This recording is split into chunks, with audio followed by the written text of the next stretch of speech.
रायगड, महाराष्ट्रासह देश विदेशातील ताज्या बातम्या पाहण्यासाठी मॅक्स इंडिया लाईव्ह चॅनलला सबस्क्राईब करा आणि बेल आयकॉन दाबायला विसरू नका.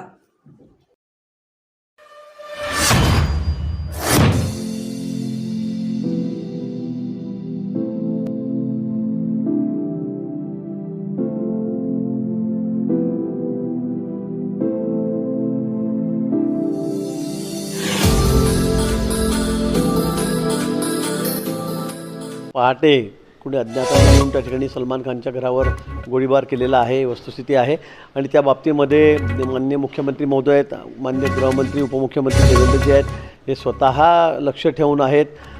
मला वाटतं कुणीतरी काय असेल त्यामागचं कारण अजून ते समोर आलं नाही. त्यांचा शोध या ठिकाणी चाललेला आहे. पण त्याचबरोबर राजकीय इतकं पोळी भाजण्याचं काम काही मंडळी करतायत. सुप्रियाताई म्हणाले आपकी बार गोलीबार सरकार. तुमच्या काळामध्ये तुमचे गृहमंत्री किती वर्ष जेलमध्ये जाऊन आलेत.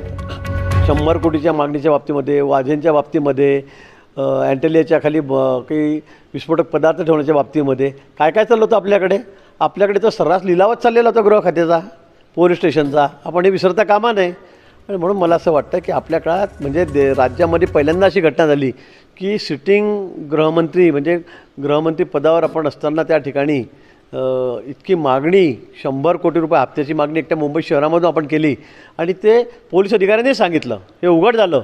आणि म्हणून गृहमंत्र्यालाच त्या ठिकाणी वर्ष दीड वर्ष जेलमध्ये जावं लागलं. ही बाब किती शर्मेची आहे. म्हणून मला वाटतं की आपण बोलताना एक बोट समोर दाखवताना 4 बोटं आपल्याकडे हे लक्षात ठेवावं. आणि त्याचबरोबर या सगळ्या घटनेची सखोल चौकशी करण्याचे आदेश पोलिसांना दिलेले आहेत. पोलीस अगदी सगळं आपलं कसबपणाला लावून त्या ठिकाणी या बाबतीमध्ये चौकशी करत आहेत. चांगलं आहे. पवारसाहेबांचं त्यांचं प्रेम अधिक असेल मला असं वाटतं. त्यामुळे त्यांनी सांगितलं की त्यांनी राजीनामा द्यायची गरज नाही, दुसऱ्या पक्षात गेले तरी चालतील. मोठं मन आहे पवारसाहेबांचं खडसे साहेबांबद्दल. चांगलं आहे.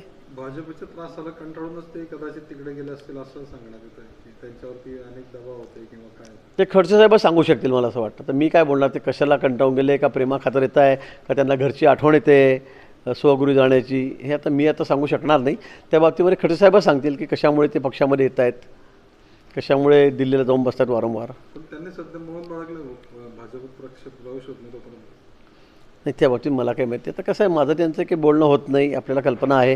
त्यामुळे आपण त्यांना जाऊनच विचारा की मौन सोडताय का, बोलतायत का नाही बोलतायत, का मौन बाळगलं, हे ते सांगू शकतील.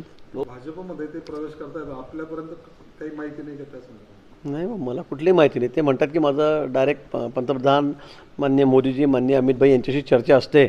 त्यामुळे मला तरी अजून कोणी विचारलेलं नाही. त्यांची एवढी जर हॉटलाईन असेल तर मग त्यांचं काम होईल, त्याच्यामुळे काय अडचण नाही.